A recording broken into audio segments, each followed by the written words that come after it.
अस्सलाम वालेकुम नाज़रीन, मेरा नाम कायनात आबिद है और मैं क्लिनिकल साइकोलॉजिस्ट हूँ।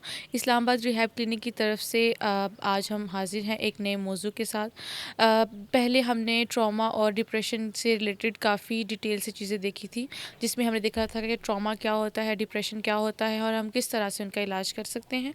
आज जो है जिस मौजू पे बात करेंगे वो है एंजाइटी। एंजाइटी क्या होती है और ये आम परेशानी से किस तरह मुख्तलिफ है, और इन्हीं सब बातों का जवाब देने के लिए हमारे साथ मौजूद हैं डॉक्टर मोहम्मद सगीर साहब।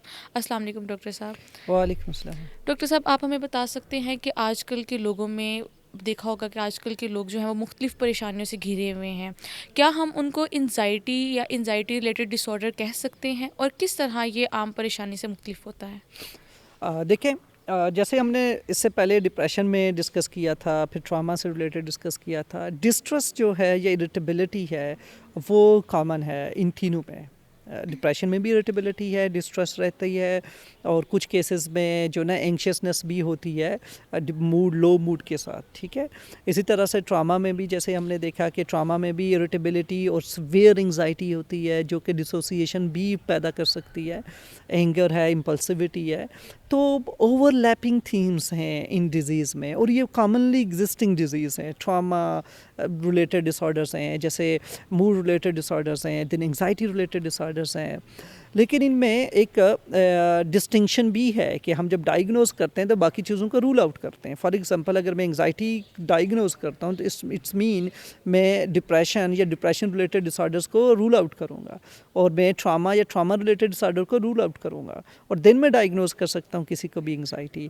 तो अब अगर एंग्जाइटी की बात करते हैं कि एंग्जाइटी और आम परेशानियों में क्या फ़र्क है, या डिस्ट्रेस या स्ट्रेस रिलेटेड या तनाव दबाव, ये क्या चीज़ें हैं, तो बेसिकली एंग्जाइटी इन्हीं चीज़ों से ही पैदा होती है, स्ट्रेस रिलेटेड ही होती है, डे टू डे चीज़ें होती हैं, एंग्शियसनेस जिसे हम कहते हैं।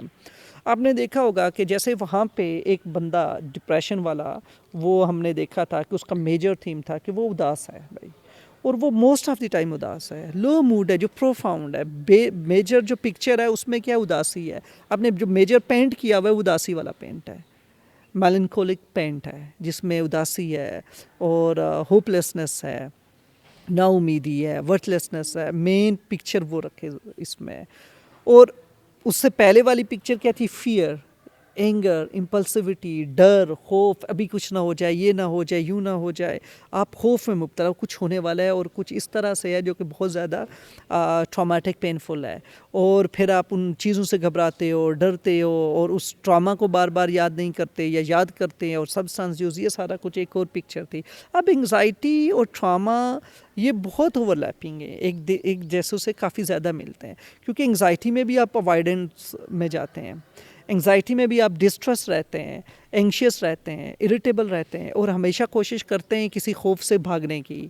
लेकिन फ़र्क ये है कि वहाँ पे खौफ तो है कि जी इसराइल अमेरिकन जो है ना वो अटैक्स कर रहे हैं, और जहाज़ आते हैं, कोई थोड़ा सा रोर फील होता है एयर में तो आपको लगता है फाइटर जेट है, उसने कुछ ना कुछ गिराना है, अभी कुछ ब्लास्ट होने वाला है भाई, आपको एग्जैक्टली पता है। एंग्जाइटी डिसऑर्डर में आप एंटिसिपेट करते हैं कुछ बुरा होने वाला है, क्या होने वाला है इट्स अननोन, नहीं पता भाई, लेकिन आपको एक खौफ है, फ्री फ्लोट एंग्जाइटी है। जैसे वो लो मूड है मोस्ट ऑफ द टाइम, यहाँ पे फ्री फ्लोट एंग्जाइटी है most of the time, a sense of worry. आपको फील होता है कुछ होने वाला है, कुछ गलत होने वाला है, कोई परेशानी है यार, कुछ हो जाएगा। ट्रे लेके जा रही हूँ, किसी को पानी देना है तो ट्रे गिर ना जाए, और आप बहुत एंशियस है, दो लोग आने वाले हैं एज अ गेस्ट आपके घर, आप उस पर परेशान हो, और आपको जो है ना वो पैनिक अटैक फील हो रहे हैं, आपको लग रहा है कि आप जो है ना कोलैप्स कर जाएंगे, आपको लग रहा है पता नहीं आपका दिल जो है ना आपके मुंह से बाहर आ जाने वाला है, और हार्ट बीट तेज़ है, स्वेटिंग हो रही है, आप बहुत ज़्यादा परेशानी का शिकार हो गए हैं, और आपकी शैलो ब्रीदिंग है, ये सारी की सारी सिम्टम्स हैं जो एंग्जाइटी में कहलाती हैं। और ये अगर किसी इंसान में है, इसमें स्लीप डिस्टर्बेंस, इंसोम्निया भी हो सकता है, और स्टमक अपसेट रहता है, आपको डिफरेंट सोमैटिक सिम्टम्स भी होती हैं, और ये सारी की सारा जो पैकेज है ये एंग्जाइटी डिसऑर्डर है, जिसे जनरलाइज एंग्जाइटी डिसऑर्डर कहते हैं। ठीक है, और इसमें कुछ स्पेसिफिक फियर्स भी होते हैं, फोबियाज भी होते हैं, कि आप इस चीज़ से घबराते हो, ऊंचाई से घबराते हो, आप पानी से घबराते हो, आप खून से देख के डर जाते हो। लेकिन ट्रॉमा एक अलग चीज़ है और ये डिफरेंट किस्म के फ़ियर्स होते हैं और वो भी आपने स्पेसिफाई कर सकते हैं, जिसे फ़ोबियाज़ कहते हैं। ठीक है, एंग्जाइटी फ़ोबियाज़ ये इंटर रिलेटेड होते हैं। जैसे कि कुछ लोग एलिवेटर्स में नहीं बैठ सकते, बंद जगहों पे नहीं जा सकते, रूम्स में नहीं रहना, आउटडोर नहीं जाना। कुछ लोग मार्केट प्लेस से डरते हैं, गुंजानाबाद जगहों में, रशी जो बहुत जगह होती हैं जहाँ पे, जैसे राजा बाज़ार चले जाना या सैटेलाइट टाउन में कमर्शियल मार्केट चले जाना, बहुत सारे लोगों में, या ये जो हफ्तावार बाज़ार होते हैं उनमें जाना इन लोगों के लिए बहुत मुश्किल होता है। इस तरह की भी साइंस और सिम्टम्स एंग्जाइटी डिसऑर्डर के साथ अटैच हो सकते हैं। लेकिन जो मेजर चीज़ है वो ये है कि जो सेंस ऑफ वरी है, एंटिसिपेटेड थॉट हैं, सोचें हैं कि यार कुछ होने वाला है और एंग्जाइटी फील होती रहती है और आप उस एंग्जाइटी का शिकार रहते हैं, ये बड़ा कॉमन सा थीम होता है। और जैसे डे टू डे स्ट्रेसर्स हैं या डे टू डे जो इश्यूज़ हैं, आप स्कूल से जो है ना वो एब्सेंट हो गए तो नेक्स्ट डे आप स्कूल जाते हुए परेशान है कि पता नहीं टीचर क्या कहेगा, मेरा होमवर्क कंप्लीट हुआ नहीं हुआ, असाइनमेंट्स तो कल नहीं ले ली, क्विज़ तो नहीं ले लिया। तो आपको छोटी छोटी परेशानियाँ होती हैं। ऑफ़िस लेट हूँ, टाइम पे हूँ, जो असाइनमेंट्स हैं ऑफ़िस की वो मैंने पूरी की नहीं की, बॉस के साथ मीटिंग है, पता नहीं क्या डिस्कशंस होंगे। ये सारी जो future related sense of worry है ना, ये डे टू डे स्ट्रेसर्स हैं।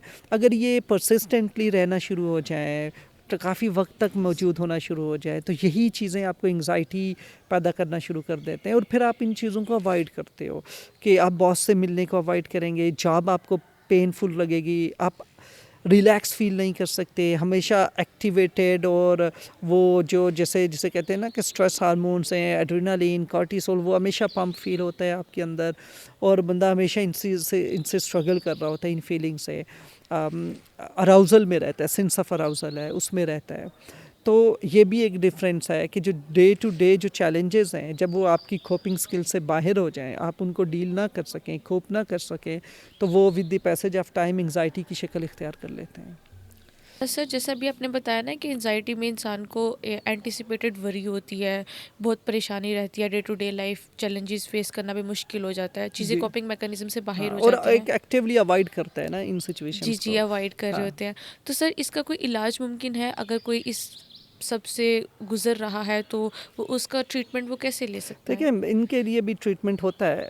देखें, जो भी साइकोलॉजिकल कंडीशन है वो ट्रीटेबल है, उसकी ट्रीटमेंट है, उसमें साइकोथेरेपी है, फार्माकोथेरेपी है, इन सब को मिला के ट्रीटमेंट डेवलप किया जाता है और बहुत जल्दी इंसान रिस्पॉन्ड कर सकता है। फिर इसमें एक और चीज़ भी है कि इनमें चांसेस होते हैं कि डिप्रेशन, एंग्जाइटी, ट्रामा में कि लोग इन फीलिंग्स को मेडिकेट कर सकते हैं सब्सटेंस से। तो अगर सब्सटेंस रिलेटेड भी कुछ इन्वॉल्वमेंट है ड्रग एडिक्शन की, तो उसको भी देखने की ज़रूरत होती है। अच्छा, एंग्जाइटी में जो कॉमन थीम होता है कि आपने रिलैक्सेशन हासिल करनी होती है और कॉग्निटिव रिस्ट्रक्चरिंग करनी होती है। जितना आप रिलैक्स होना शुरू कर देंगे तो आपकी जो एंग्जाइटी के सिम्टम्स है वो लोअर लेवल पे आएंगे।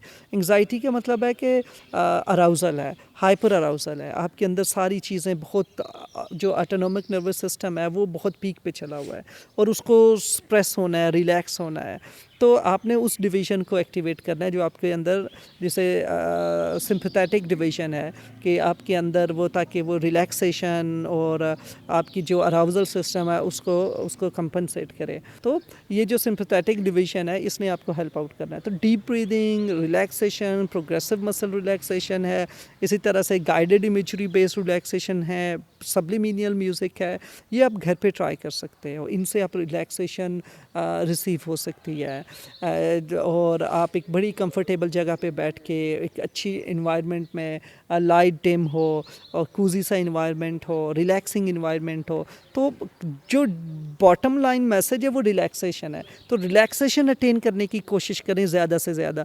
जितना ज़्यादा आप रिलैक्सेशन को अटेन करने की कोशिश करेंगे, एंग्जाइटी उतना स्प्रेस होना शुरू हो जाएगी। एक चीज़ ये है। दूसरी चीज़ ये है कि अपनी कोपिंग मैकेनिज़्म बेहतर करें, क्योंकि एंग्जाइटी आपको डराती है और आपको फिर आगे चीज़ें फ्यूचर से रिलेटेड घबराहट में मुब्तला कर देती है और फिर आप अवॉइड करते हो सिचुएशन को। तो फॉर एग्जांपल आज टीचर से नहीं मिलना, आज बॉस से नहीं मिलना, आज ईमेल्स नहीं देखनी, कल तो खोलनी पड़ेंगी, परसों तो खोलनी पड़ेंगी, परसों तो ये करना है। तो आज का अवॉइडेंस कल के लिए एक बड़ा ट्रबल लेके आएगा। तो आज के काम आज करने के लिए और उससे रिलेटेड आप अपने अंदर एक इनकरेजिंग एटीट्यूड और मोटिवेशन डेवलप करें कि जो मेरा काम है वो मैंने ज़रूर करना है, फेस करना शुरू करें। एंग्जाइटी और फियर्स को जितना फेस और एम्ब्रेस करेंगे उतना आपके अंदर सेल्फ कॉन्फिडेंस और एफिकेसी बढ़ेगी। एंग्जाइटी के लोगों में एफिकेसी बिलीफ जो है ना वो नेगेटिव होता है। उन्हें लगता है कि वो कहीं एम्बैरेसमेंट ना हो जाए, कुछ गलत ना हो जाए या मैं गलत ना कर दूं, और यही एंग्जाइटी उनसे कुछ करने नहीं देती और इतना सीवियर लेवल पे हो जाती है कि लोग फेंट हो जाते हैं, बेहोश हो जाते हैं और उन्हें पैनिक अटैक होना शुरू हो जाते हैं।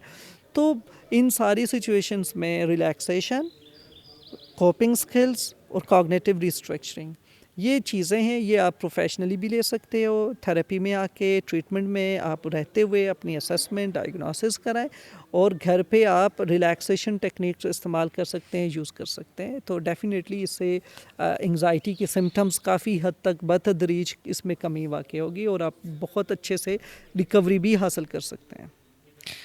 जैसा कि नाज़रीन, आज हमने एंजाइटी के बारे में देखा कि क्या होता है और किस तरह से हम उसका ट्रीटमेंट हासिल कर सकते हैं।